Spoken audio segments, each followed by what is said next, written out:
আমি একটি কবিতা আবৃত্তি করব। কবিতার নাম হচ্ছে আমি হব। লিখেছেন কাজী নজরুল ইসলাম। আমি হব সকালবেলার পাখি, সবার আগে কুসুম বাগে উঠবো আমি ডাকি। সূর্য মামা জাগার আগে উঠবো আমি জেগে।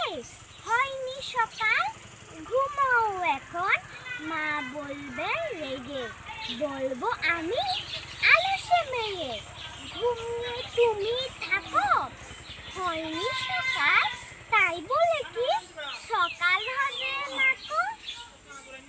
আমরা যদি না জাগি মা, কেমনে সকাল হবে? তোমার ছেলে উঠলে গো মা, রাত পোহাবে তবে।